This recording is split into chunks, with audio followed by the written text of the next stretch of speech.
Good evening, everyone. It's an incredible privilege and a pleasure to be here. The truth is, on the most basic level, with everything that's going on in the world right now, just to be in a room together with a group of people who love Am Yisrael and love Eretz Yisrael is the best place in the world to be. We face so much hostility and we face so much antagonism. And the truth is, as proud citizens of this great country, the United States of America, one of the things that has been so jarring and shocking to all of us has been the tidal wave of anti-Semitism that we've had to face really in every corner of this great country. A country that we feel proud to call our second home, and a country that has provided so much safety and security for so many of us, for so many generations. So to be able to come together in a room filled with people from very different backgrounds. This is quite a gathering over here, a little bit of a slice of the great microcosm of Am Yisrael, the Jewish people.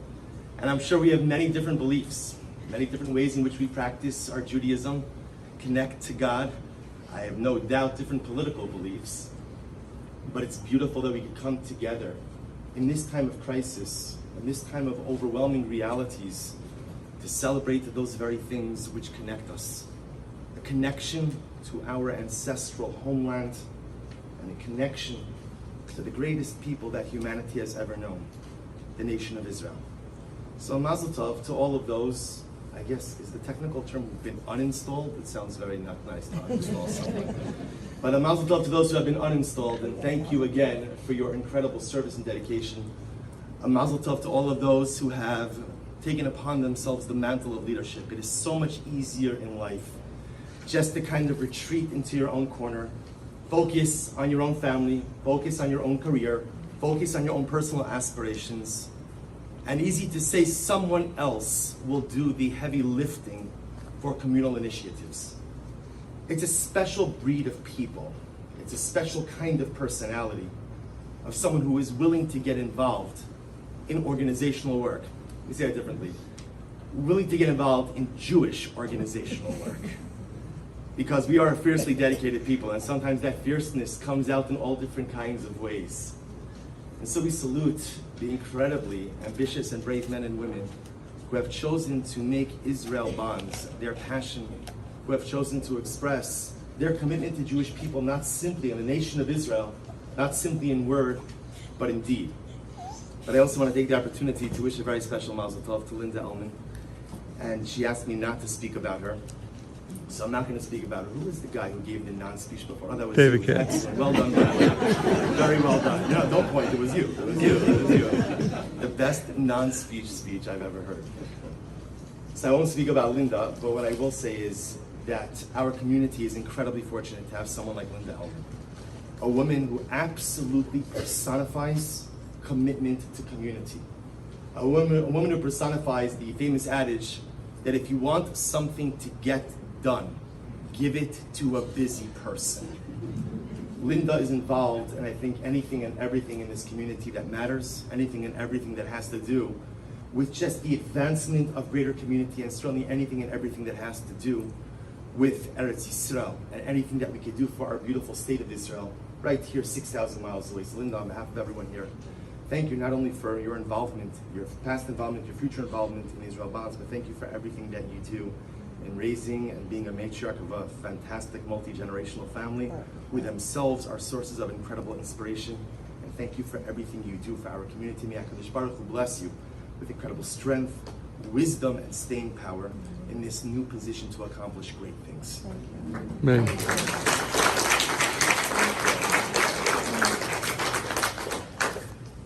These are overwhelming times. Overwhelming times. And I often feel like when you come to a Jewish event since October 7th, even an event like this, which is a beautiful, happy, and celebratory event, but every event almost feels like a combination of Nichum Avelin and a Chasana. A combination of when we go to pay a Shiva visit, going to a house of mourning, and a combination of attending a beautiful Simcha like a wedding. On one hand, we're so happy to be together. On one hand, we're so happy to be able to see what we can accomplish together as a community. But I think, dear friends, we are all still in a state of absolute shock from the events which transpired to our people 112 days ago on October 7th. The mind and the Jewish soul cannot fully absorb the enormity of what happened on Shmini Atzeres, here Simchas Torah in Eretz Yisrael.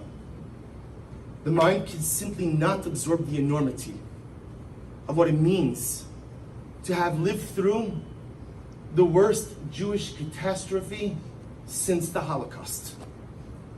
The Jewish mind cannot fully absorb what it means to lose thousands of Jews in one day, thousands injured, and to think that as we sit here in this beautiful shul, in this beautiful room, surrounded by beautiful friends and family, that there are over 130 of our brothers and sisters being held hostage by the most despicable evil humanity has ever seen. Their whereabouts unknown, their condition unknown. Quickly evaporated from the press. Medicines were sent. Were they delivered? Were they not delivered? Basic human dignity deprived to our brothers and sisters.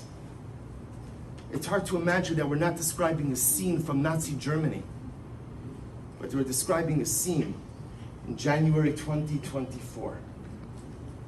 It is overwhelming for us as a people to wrap our head around all that has occurred. But as a people, as a Jewish people, as a nation, one of the most unique features we possess is that we never allow ourselves to become paralyzed by any set of circumstances. The Jewish nation is never paralyzed. The Jewish nation is perpetually galvanized. And whenever we face overwhelming circumstances, we have one simple question. What do we do? How do we respond? How do we grow? And how do we move ourselves forward? And I think many of us have been grappling with this since the morning of October 7th. And I think many of us still have not found the answer. But I want to share with you an insight that has helped me over these days, and hopefully it'll help you as well. One of the most incredible stories at the end of the book of Bereshis, of Genesis. So we know the story. Joseph is sold by his brothers. But, Baruch Hashem, thank God, the story has a happy ending. Joseph rises to prominence. He becomes the viceroy in Egypt.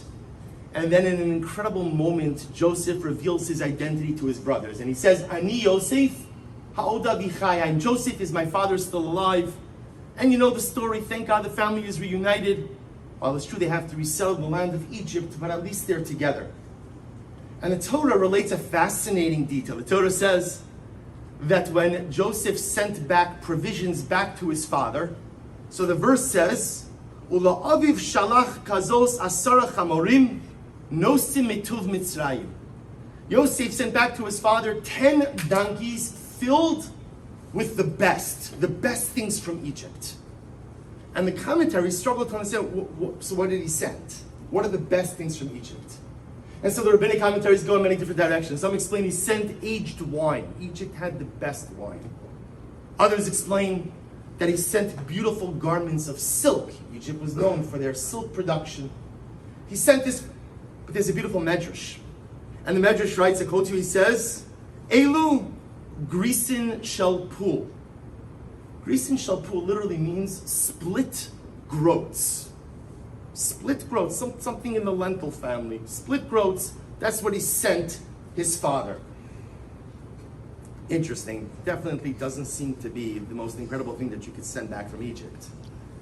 And the Lubavitcher Rebbe, Zecher Tzadik Livracha, says something amazing. He says, why did he send split groats? So I'm going to teach you something interesting about groats. You may be able to use this at some point in life. Apparently, the groat, if it's whole, is tasteless.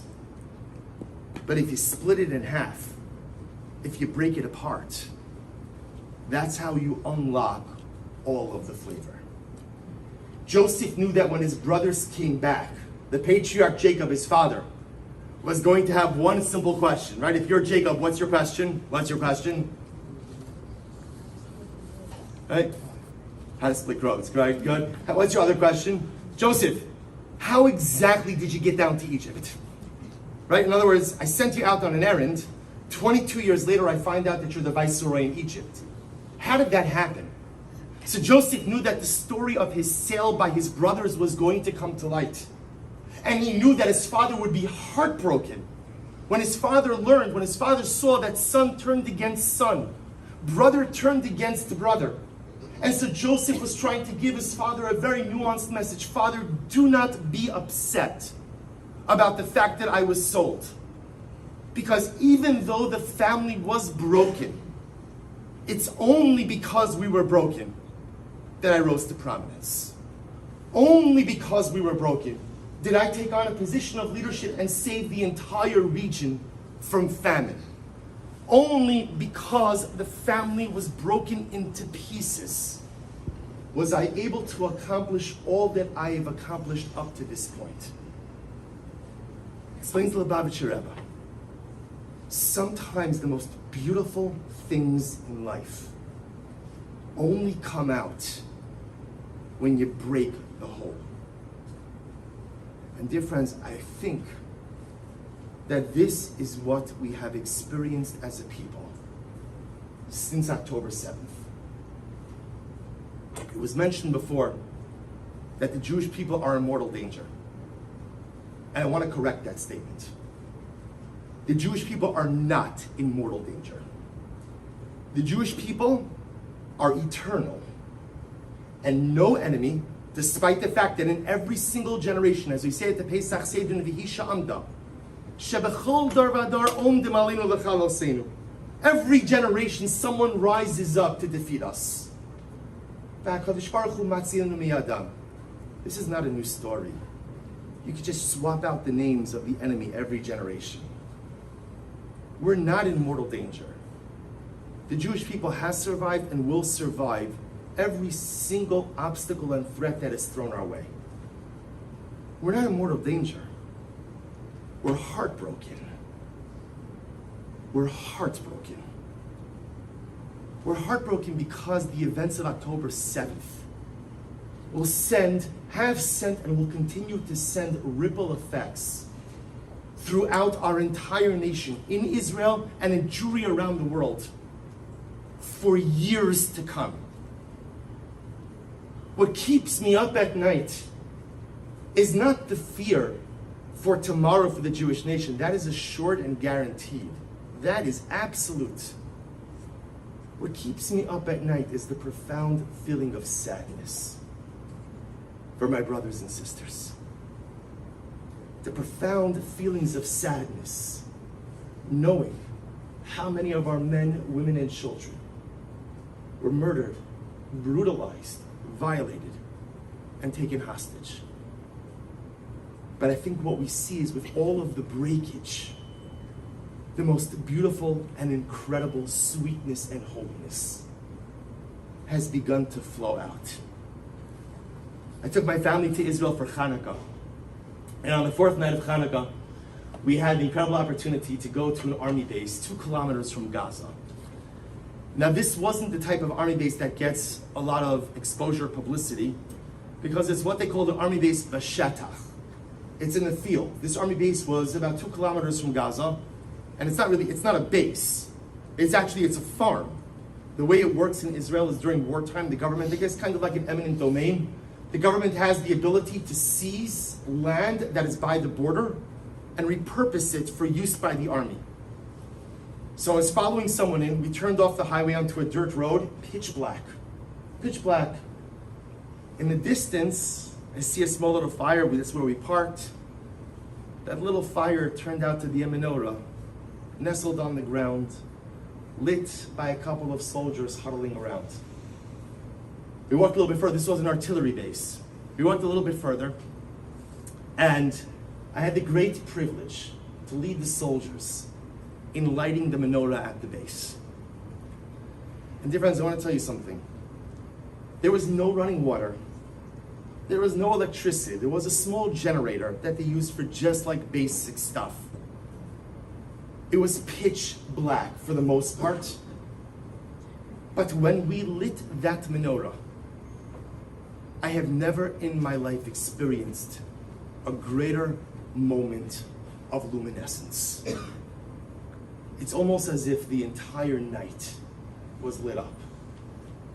And I looked around, and it doesn't take much to make me cry. But I figured I'm on an army base. Already again, I felt a bit inferior.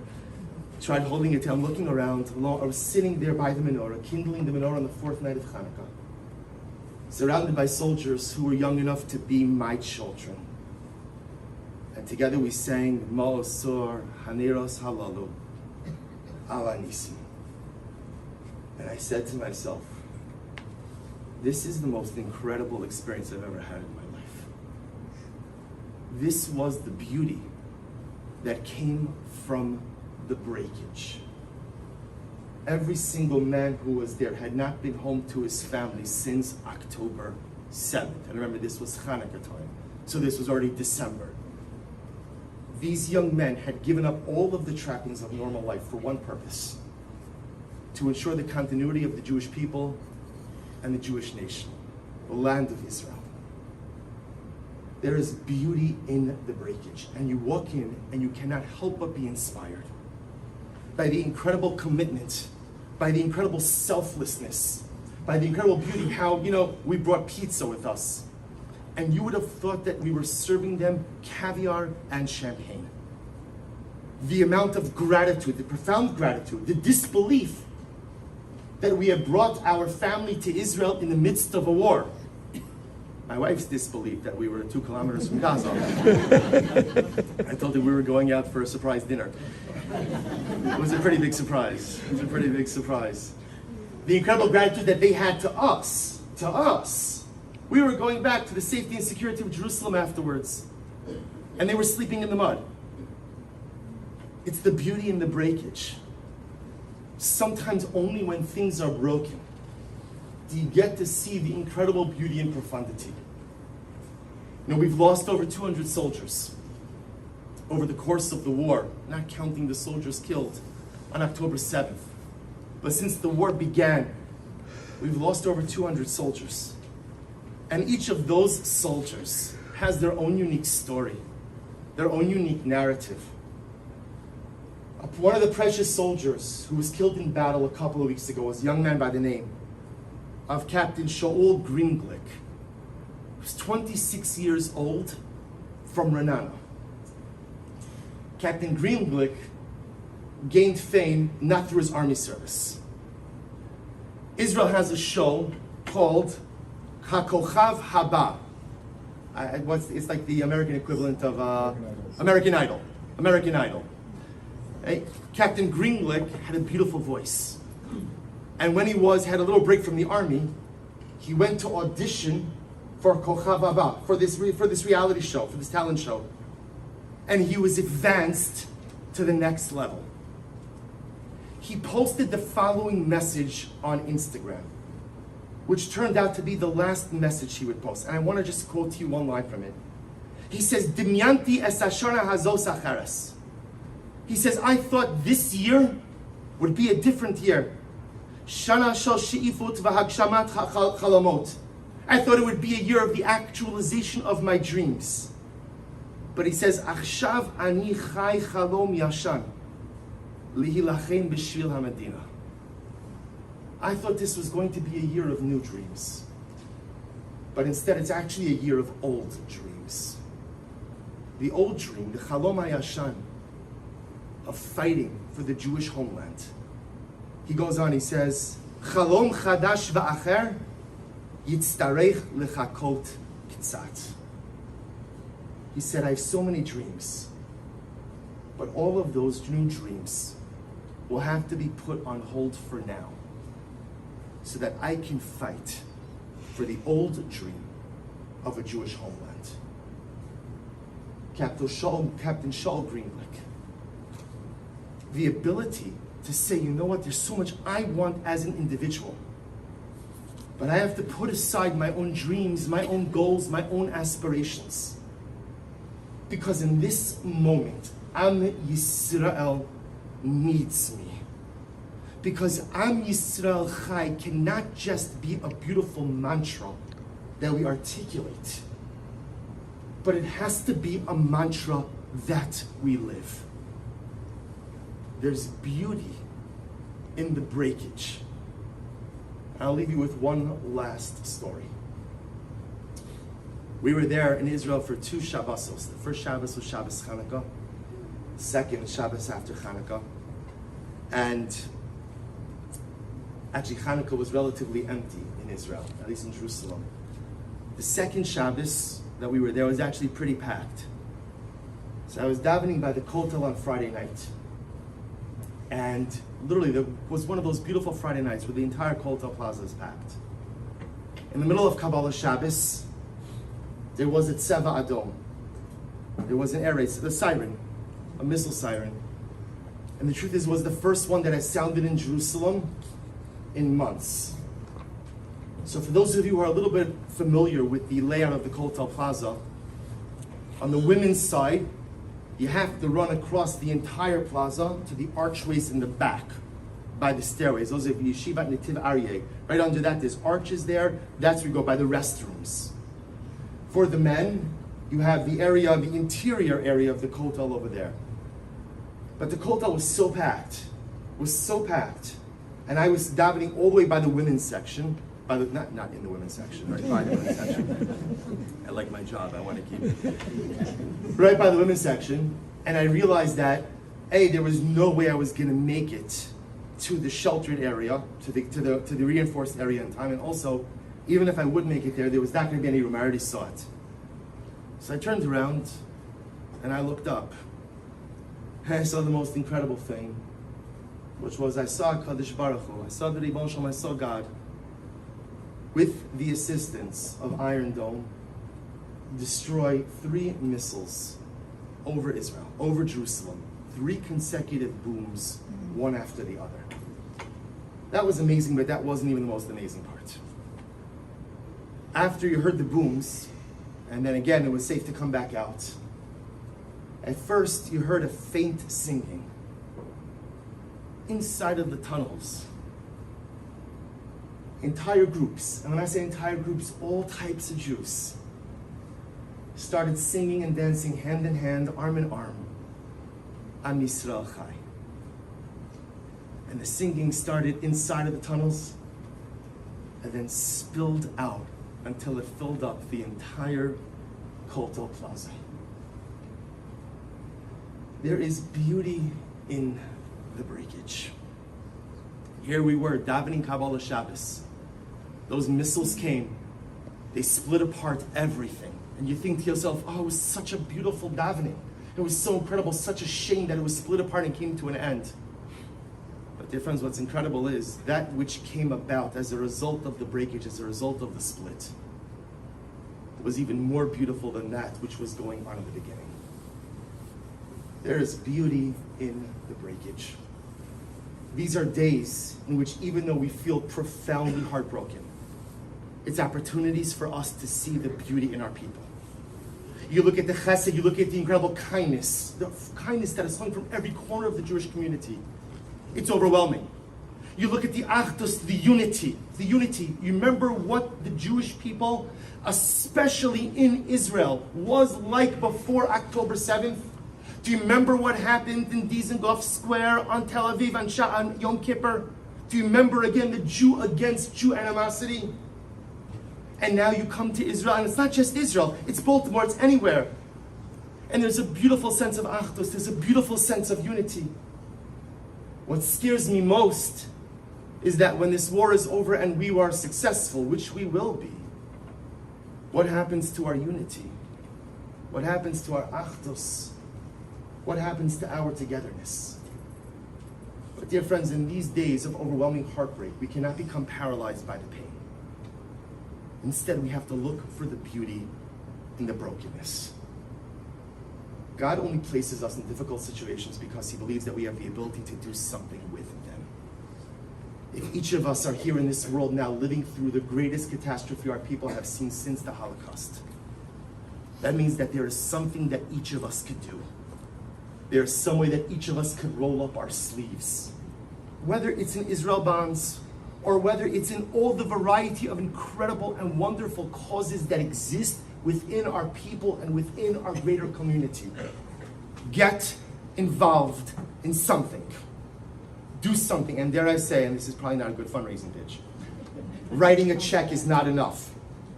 Writing a check is never enough. Writing a check is like the price of entry for being Jewish, right? That's what we do. We write checks. We support wonderful initiatives, wonderful organizations. But these are awesome days. And these days call for much more than contributions of dollars. It calls for contribution of effort, contribution of time. What are we doing in our own lives to create bonds of unity within our own community right here? Bonds of unity within our families, bonds of community within our respective shuls. What are we doing for our brothers and sisters in Eretz Yisrael? If you have not gone to Israel since October 7th, I beg of you, airfare is ridiculously expensive, but it's worth it. Because when you show up and you are there and people see that you're there even in times of war, even in times of difficulty, it gives our brothers and sisters such a profound sense of strength. Because the only thing worse than suffering is suffering alone. And as a people, we have to constantly remind ourselves and remind one another that we are never alone. So we may be heartbroken, and we may feel overwhelmed by profound sadness.